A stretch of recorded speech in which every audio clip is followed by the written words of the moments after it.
और ये रोचक तथ्य क्या कुछ राम के जीवन से जुड़े हुए और साथ ही साथ देखिए राजनीति की भी बात हो रही है। हम आगे सेशन को अपने बढ़ाएंगे। हमारे साथ तमाम मेहमान मौजूद हैं, मंच पर उनको बुलाना चाहेंगे। हमारे साथ सुरेंद्र शर्मा जी मौजूद हैं, अखिल भारतीय ब्राह्मण सभा से जुड़े हुए। सुरेंद्र जी, मैं चाहूंगी आप मंच पर आएं। बहुत बहुत स्वागत है, तालियां बजती रहनी चाहिए सुरेंद्र जी के स्वागत के लिए। और साथ ही हम बुलाना चाहेंगे विद्या पवन कपूर जी को, corporate communication and PR person, Marengo Asia hospital. बहुत बहुत स्वागत है विद्या जी। अब हम बुलाएंगे लक्ष्य मंगला जी को, इंडस्ट्रियलिस्ट हैं। लक्ष्य जी, बहुत स्वागत है आपका, आप मंच पर आए। तो देखिए तालियों की गड़गड़ाहट के साथ तमाम मेहमानों का हम चाहेंगे आप स्वागत करें, क्योंकि देखिए खास दिन है 22 जनवरी को, और ऐसे में रामराज की अवधारणा क्यों जरूरी है, इस पर हम बात करेंगे इस सेशन को आगे बढ़ाते हुए।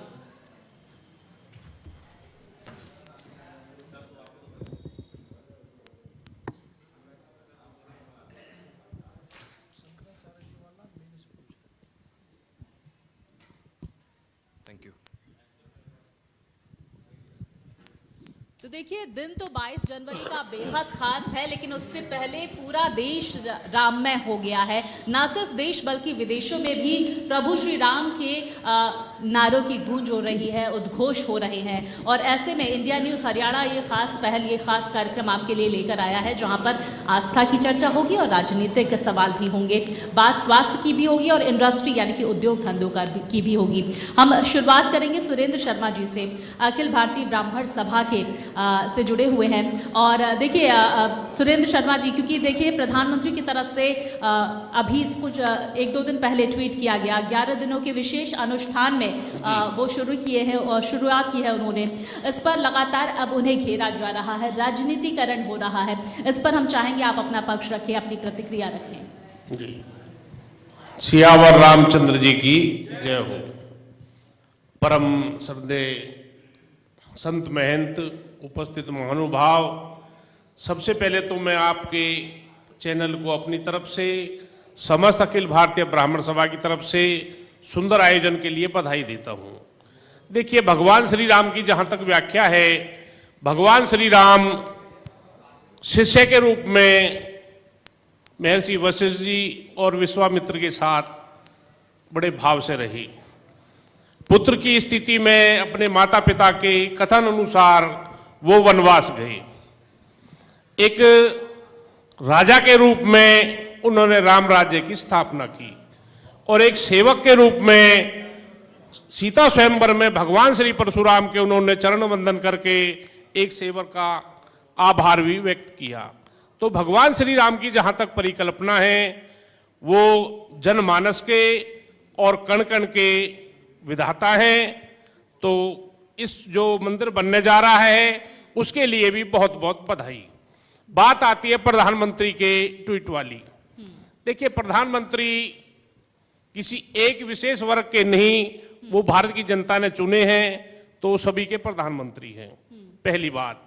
दूसरी बात, अभी बात आई कि भाई अर्धांगिनी का होना बहुत जरूरी। अभी महाराज जी ने वो क्लियर किया कि भाई यजमान कोई और है। यजमान जहां कोई हो तो उनको अर्धांगिनी की आवश्यकता पड़ती है जी। अगर वो स्वयं ही यजमान है तो उनको अर्धांगिनी का होना बहुत जरूरी है। उसके बाद एक बात आई शंकराचार्यों के विरोध की।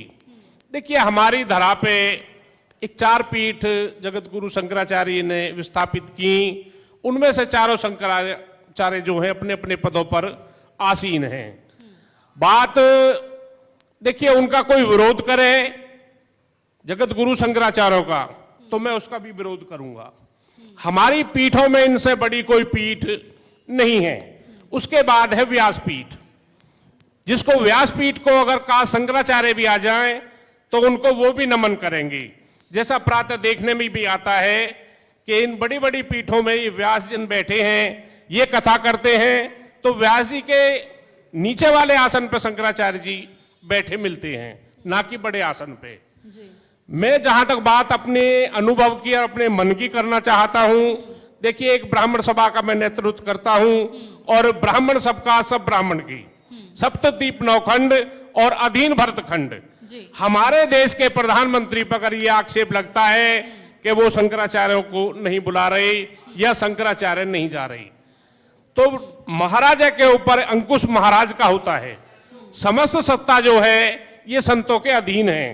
तो मेरी प्रार्थना है माननीय प्रधानमंत्री जी से भी, अगर हमारे शंकराचार्य किसी कारणवश नाराज हैं तो उनके सम्मुख जाके उनके शरणागत हों और चारों शंकराचार्य इस शुभ कार्य में शामिल हों, तो मेरे ख्याल में प्रकृति के लिए इससे बड़ी छटा कोई नहीं हो सकती। अच्छा, बिल्कुल सुरेंद्र जी, देखिए इस बात का जिक्र जो शंकराचार्य जिन्होंने जाने से मना कर दिया है, अविमुक्तेश्वरानंद जी, उन्होंने ये कहा कि देखिए किसी द्वेष की वजह से नहीं, लेकिन जो राम मंदिर में प्राण प्रतिष्ठा हो रही है वो शास्त्रों के अनुरूप नहीं हो रही है और यही वजह है कि हम नहीं जा रहे हैं। चलिए, अब शास्त्रों की बात हो गई, आस्था की बात हो गई, बात अब स्वास्थ्य की होगी, क्योंकि रामराज का जब जिक्र होता है तो ना सिर्फ रोटी कपड़ा मकान आस्था आराधना इसका हम जिक्र करते हैं, बल्कि सेहत भी बहुत ज़रूरी हो जाती है, क्योंकि रामराज की अवधारणा जो है सबको अच्छी सेहत मिल सके।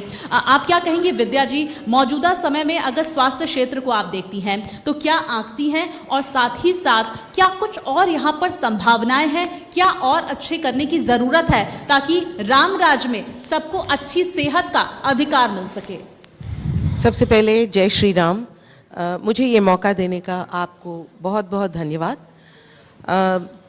जैसे कि हम पढ़ चुके हैं और अब तो जागरूकता और भी जाग रही है, मतलब तेज़ी से हो रही है कि राम राज्य में राम जी, श्री राम जी सबसे ज़्यादा अपनी प्रजा को देखते थे और हमेशा उनकी प्रायोरिटी यानी प्राथमिकता यही रही है कि प्रजा की स्वास्थ्य, प्रजा का प्रोग्रेस हमेशा उनका प्रिंसिपल रहा है।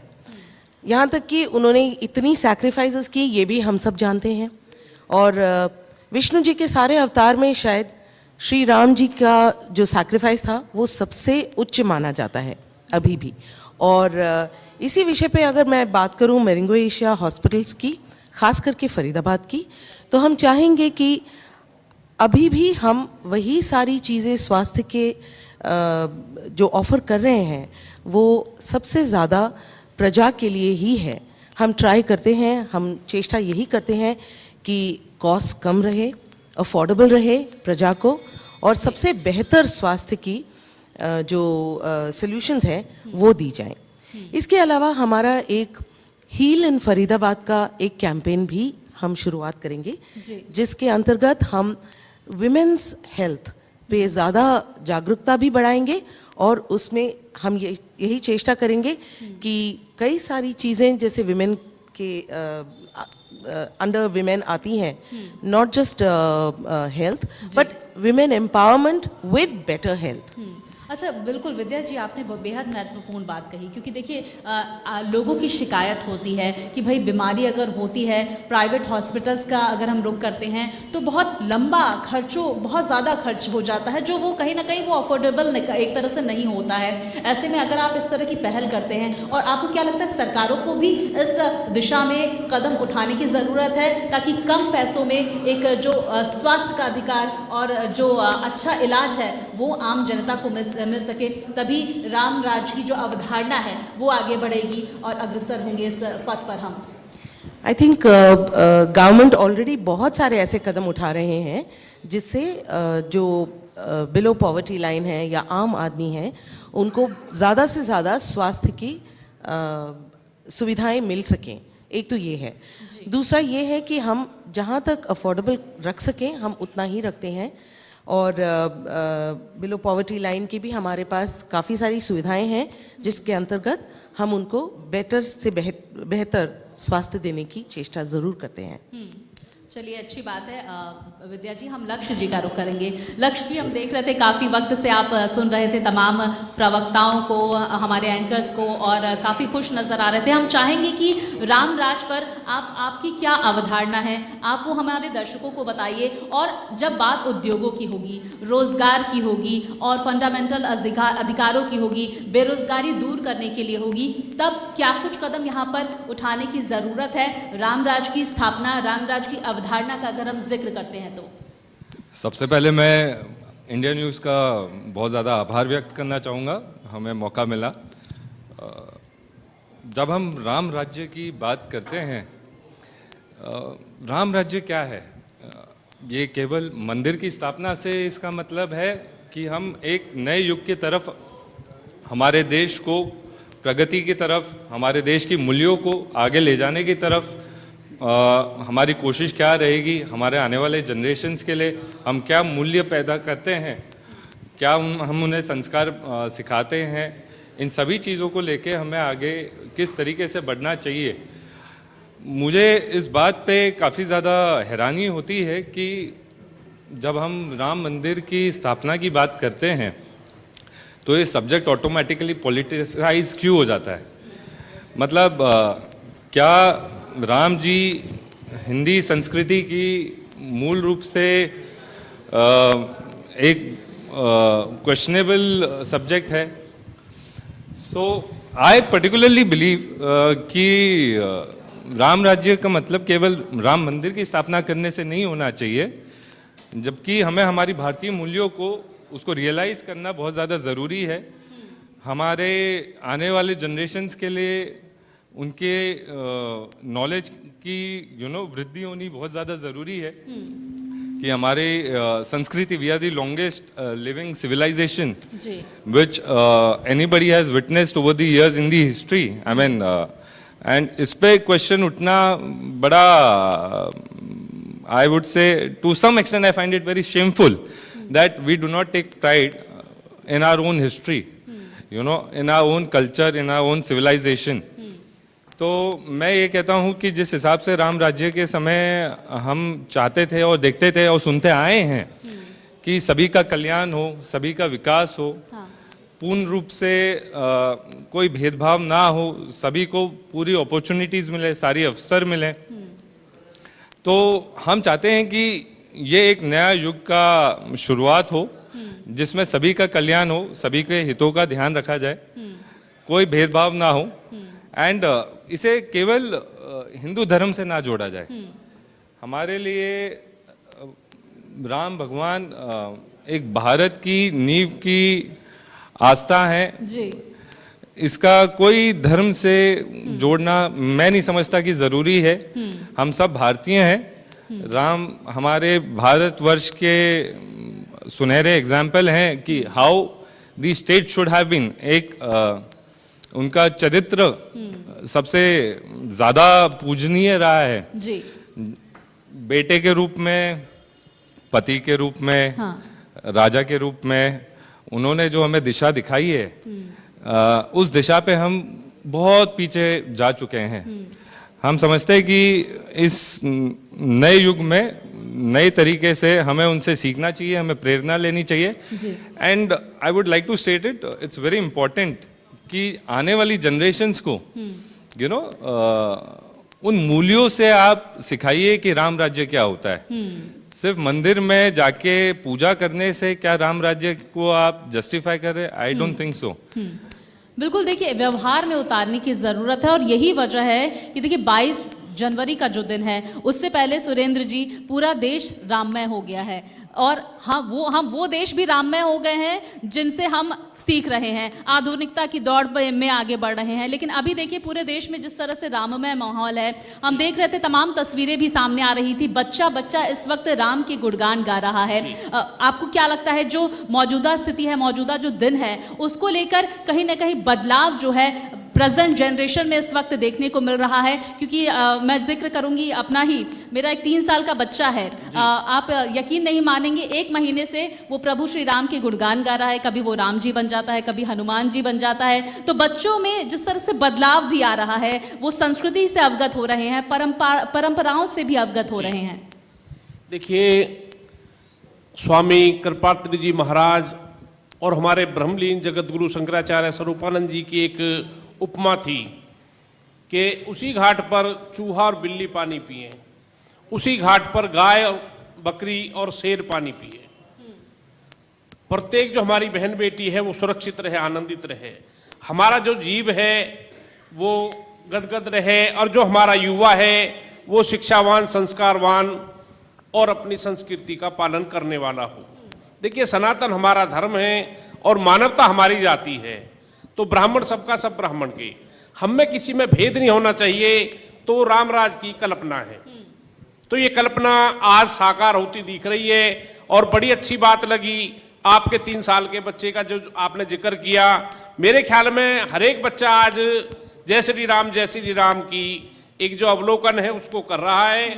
और मेरे ख्याल में जो अन्य धर्म के लोग भी हैं, जो भगवान को ना मानने वाले भी, मेरे ख्याल में लगभग 27 जो परिक्रमा हुई है अक्षत निमंत्रण की, उनका तो मैं भी साक्षी हूं।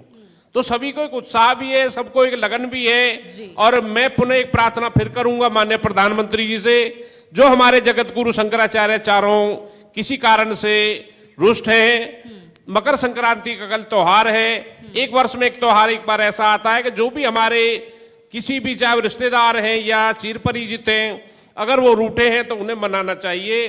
तो कल माननीय प्रधानमंत्री जी चारों शंकराचार्यों को नतमस्तक होके शरणागत होके उन्हें मनाएं और 22 तारीख के इस अतुल्य अनुभवी और जो साक्षात क्षण है उसमें उन्हें शामिल करने का प्रयास करें, ताकि हम ही सभी सनातन धर्मी इस बात से गदगद हों कि भाई आज पूरी धरा, पूरी सृष्टि, जिनको कहते हैं भाई भूजल और ये नवजल और आकाशीय जल, ये सभी सम्मिलित होकर के भगवान श्री राम का घोष करें। और अभी हमारे भाई साहब ने भी और बहन जी ने भी एक कहा, हम सबके सम्मिलित होने से ही राम राज्य सकारात्मक होगा।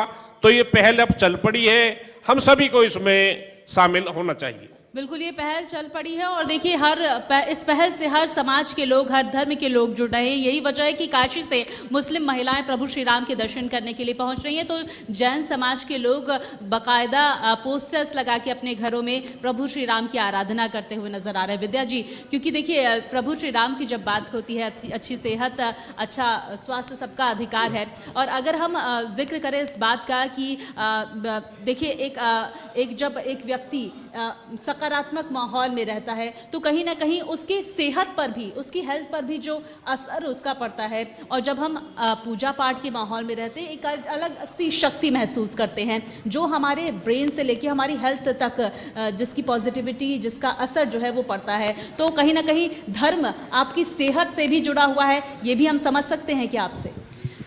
मैं ये नहीं मानती कि धर्म जुड़ा हुआ है सेहत से। हर धर्म एक ऊपर वाले को के ऊपर विश्वास रखते हैं। तो I will not make a communal comment over here, but then the fact is that Hinduism जिसको हम रिलीजन समझ बैठे थे, I think it's more of a way of life. Hinduism आपको एक वे ऑफ लाइफ सिखाती है कि कैसे आप हर रोज कुछ अच्छा कर्म करें और अच्छे इंसान बने। जब आपके अंदर एक पीस और एक कंटेंटमेंट हो, तो वही सेहत की सबसे बड़ी 2 चीज़ें हैं जो आपको एक भगवान के करीब भी ले जाती हैं। और ऑफ कोर्स आई बिलीव कि अगर आप विश्वास रखते हैं अपनी रिलीजन में, तो आपको ज़रूर उसमें और आपको पढ़ना चाहिए, ताकि आपको भी उसमें ज़्यादा नॉलेज हो और जागरूकता और भी बढ़े। बिल्कुल, जागरूकता बढ़ाने की चीज़ है, क्योंकि देखिए विद्या जी, बहुत सारे श्रद्धालु जो हैं बड़ी संख्या में राम मंदिर पहुंच रहे हैं दर्शन करने के लिए। हालांकि देखिए मौसम जो है वो इस वक्त काफ़ी बदल रहा है, शीतलहर देखने को मिल रही है, ठंड काफ़ी बढ़ गई है। ऐसे में उन राम भक्तों को आप क्या कहेंगे, किस तरह से वो अपनी सेहत का ध्यान रखें? आस्था बहुत ज़रूरी है, लेकिन हेल्थ भी ज़रूरी है। क्या टिप्स आप देंगी उन्हें? मेरे ख्याल से इस टाइम पे जब ठंड सबसे ज़्यादा पड़ रही है और इस पावन पर्व में सब एकजुट होके देखने जा रहे हैं, आई थिंक उनको अपने आप को वार्म क्लोथिंग में ज़रूर कवर करना चाहिए अच्छे से। और खाना ज़रा लाइट रखें, क्योंकि सर्दी में सब हैवी खाना ज़रूर खाते हैं और ज़्यादा ही खाते हैं। तो उसको ज़रा लाइट रखें ताकि आपका पेट भी बिल्कुल लाइट रहे और ज़्यादा उसमें कोई क्या कहते हैं प्रेशर ना हो।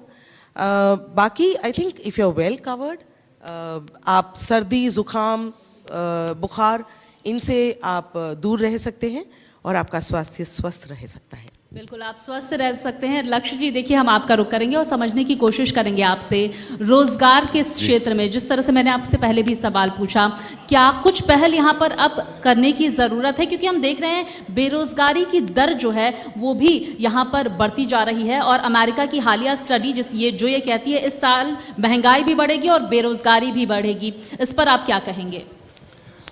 देखिए, जहाँ तक बेरोजगारी की बात है, मैं समझता हूँ कि सरकार को जो पहल उठाने की ज़रूरत है, दो on two objectives the government has to work. पहली बात तो मैं ये चाहता हूँ कि एट ग्रास रूट लेवल जो स्किल डेवलपमेंट होना है वो बेहद ज़रूरी है। आई थिंक काफ़ी हद तक हम देखते हैं हमारी इंडस्ट्रीज़ में भी जो बच्चे आते हैं काफ़ी यंग होते हैं, उनकी जो एजुकेशन लेवल होती है, they are just not trained for the industry aspect of working. तो कहीं ना कहीं हम भी मजबूर होते हैं towards going towards better technology, जहाँ पे हमारी लेबर डिपेंडेंस कम हो। ये हमारी भी मजबूरी भी है कहीं ना कहीं, जब हम एडवांसमेंट में जाते हैं, इन्वेस्टमेंट भी करना होता है, because the kind of skill level that we have at grass roots, वो बहुत ज़्यादा इंडस्ट्री रेडीनेस नहीं होती उसमें। तो कहीं ना कहीं हम चाहते हैं कि district wise, sector wise, regional wise government has to take out schemes which makes them ready for employment, जो कि बहुत ज़्यादा ज़रूरी है।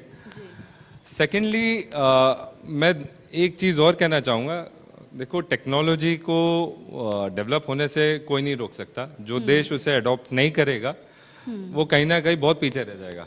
आज हम अपने आप को चाइना से कंपेयर करते हैं तो चाइना में भी आबादी हमसे ज़्यादा ही रही है अब तक, एंड टेक्नोलॉजी लेवल पे बात करें तो वो भी हमसे किसी न किसी लेवल पे बहुत आगे रहे हैं।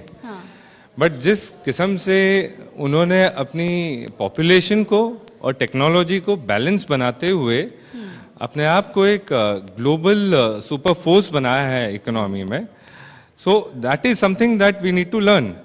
एंड मुझे इस बात की बहुत खुशी है, over the past few years in our current government जो मेक इन इंडिया के हिसाब से इन्वेस्टमेंट्स जारी हैं, फॉरेनर्स का बहुत ज़्यादा इंटरेस्ट आ रहा है इंडिया में इन्वेस्टमेंट करने के लिए। As a market we are one of the largest market, which is a blessing in itself. तो हम आज भी क्यों डिपेंडेंट हैं फॉरेन प्रोडक्ट्स पे? वाई डू वी कंसिडर कि जो अगर वेस्टर्नाइज्ड प्रोडक्ट है it would be better in terms of quality? तो कहीं ना कहीं स्किल डेवलपमेंट की बहुत ज़्यादा ज़रूरत है, and I think government is taking the right steps where in they are collaborating with various multinationals.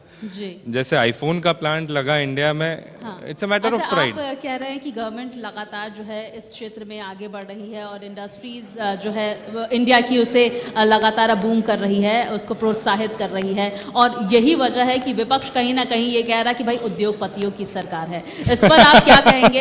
Ram राज में क्या उद्योगपतियों की सरकार होनी चाहिए कि उद्योगपतियों के साथ साथ जनता की भी? देखिए, we are a mixed economy, यहाँ पे संतुलन होना बहुत ज़्यादा ज़रूरी है। With the progress of the industries, upliftment of the poor and needy is also very important. बिना उद्योग के हम देखते हैं बंगाल में कम्युनिस्ट पार्टी रही है, इतने साल तक रही है। टाटा जैसा, we take pride in Tata being one of the biggest multinational of Indian origin. कितना सुंदर उनका सोच था रतन टाटा जी का कि भाई हम 4 व्हीलर अफोर्डेबल बनाए ताकि क्वालिटी ऑफ लाइफ एक आम जनता, एक आम नागरिक के लिए ऊपर जाए। उसे वहां से उखाड़ा गया, अल्टीमेटली नुकसान राज्य का ही रहा। आज उसी तरफ हम गुजरात की तरफ देखते हैं जी। आज गुजरात के, हमारी एक फैक्ट्री गुजरात में भी है, हम जानते हैं, हम आते जाते रहते हैं, हम इंडस्ट्रीज देखते हैं वहाँ पे जी। जिस किस्म का ecosystem development, quality of life उसका बेंचमार्क है, वो अच्छे अच्छे राज्यों में नहीं देखने मिलता। Not even Punjab for that matter, जो कि अन्नदाता रहा है, जहाँ पे सुपर रिच फार्मर्स रहे हैं।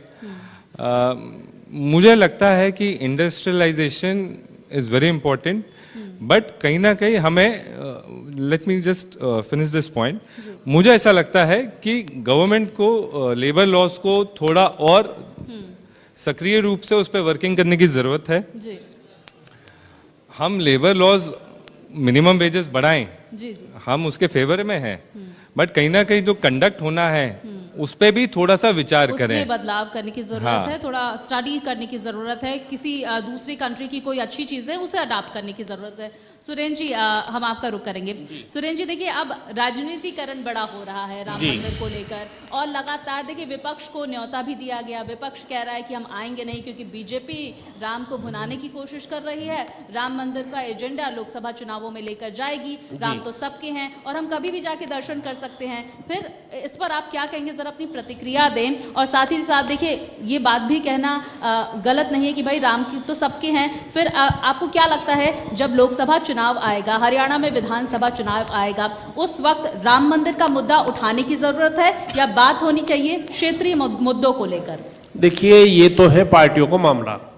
अब ये आज का आयोजन आपका है, इसमें कोई महानुभाव अपना श्रेय लेना चाहे वो मेरे ख्याल में संभव नहीं है। ये आयोजन आपका है, इसका श्रेय भी आपको जाएगा। पहली बात आती है पक्ष लेकिन विपक्ष की। आयोजन तो ट्रस्ट का है ना सर? देखिए, वो बात मैं समझ गया आपकी। ट्रस्ट आयोजन भगवान ट्रस्ट श्री का राम है, मंदिर से निर्णय सुप्रीम कोर्ट का है, उसमें भी कई बातें कुछ गलत सी आई हैं। अभी चंपत राय जी का एक बयान आया, भाई ये मंदिर रामानंदी संप्रदाय का है। देखिए, देश में सभी धर्म निवास करते हैं और ये भारत की गरिमा है। सर्व धर्म संभाव का अगर कोई देश है तो भारत है, जिसमें 9 धर्म निवास करते हैं। तो मंदिर सभी का है। पहली बात, इसमें कोई राजनीति करे भगवान श्री राम के नाम पर, वो बिल्कुल गलत है। मैं इसका पुरजोर विरोध करता हूँ। हाँ। भगवान राम सबके हैं, भगवान राम बिंब, भगवान परशुराम प्रतिबिंब। जो भी महानुभाव वहां जाएं, उनकी यात्रा मंगलमय हो और उनके जो मनोरथ हैं वो पूर्ण हो, ऐसी मैं सबके लिए कामना भी करता हूं। चलिए, आपने अच्छी बात की। विद्या जी, हम आपका रुख करेंगे। देखिए, राम पर राजनीति नहीं होनी चाहिए, ये बात लगातार की जा रही है, लेकिन राजनीति हो रही है।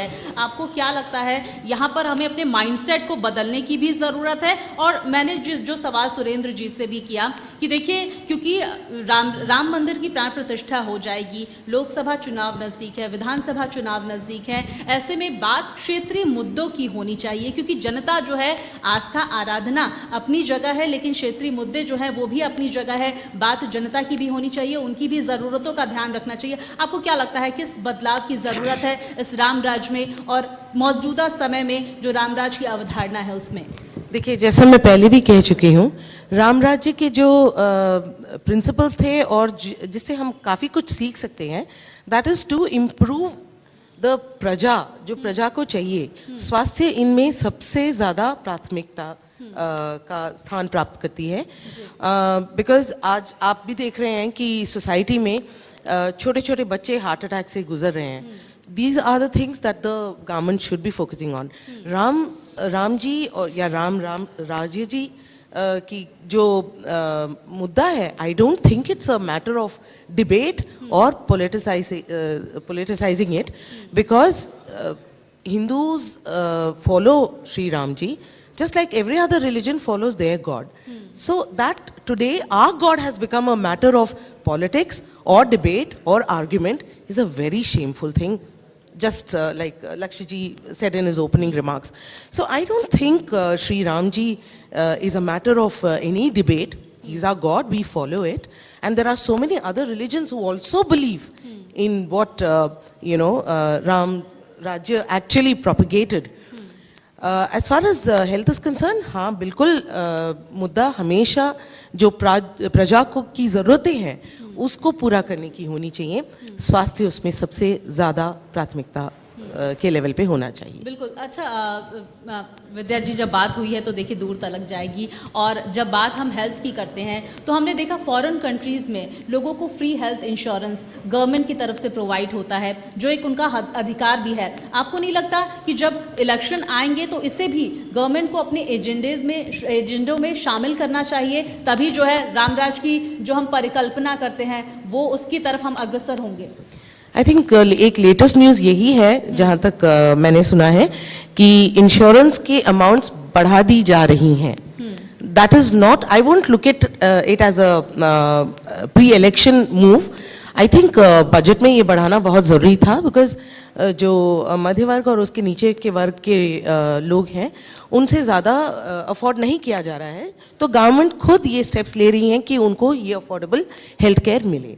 As far as foreign countries are concern, I think आप भी जानती हैं कि जहाँ पे फ्री इंश्योरेंस और काफ़ी सारी चीज़ें फ्री में मिल रही हैं स्वास्थ्य के अंतर्गत, ये भी बहुत ज़रूरी है ये देखना कि वहाँ पे बहुत आसानी से अपॉइंटमेंट्स नहीं मिलती हैं कई सारी चीज़ों के, क्योंकि हम as a hospital, Marengo Asia Hospitals has been a part of a lot of health care events, जिसमें एडवांटेज हेल्थ केयर भी एक था, जो गवर्नमेंट की भी उनमें उसमें स्पेशली हेल्थ मिनिस्ट्री की भी का भी योगदान था।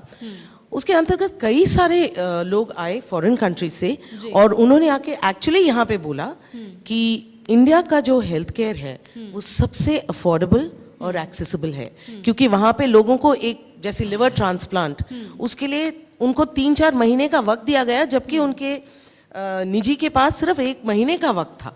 तो अगर वो उसके बीच अगर इंडिया में नहीं आते और उनका ट्रांसप्लांट नहीं होता तो they would have lost the family member. तो उस लिहाज से I think India is really going forward. जहां तक मेडिकल वैल्यू ट्रैवल का भी विषय है, I think more and more countries are looking forward to India. We are in the top 5 countries for medical value travel, और उसके अंतर्गत of course we are giving affordable and accessible health care. उपलब्धियां हैं विद्या जी, और बहुत सारी उपलब्धियों तक पहुंचना भी बहुत जरूरी है। आप तीनों मेहमान हमारे साथ जुड़े, बहुत ही रोचक बातें आपने की। आप तीनों का मैं बहुत बहुत धन्यवाद करूंगी इंडिया न्यूज के इस खास कार्यक्रम में जुड़ने के लिए।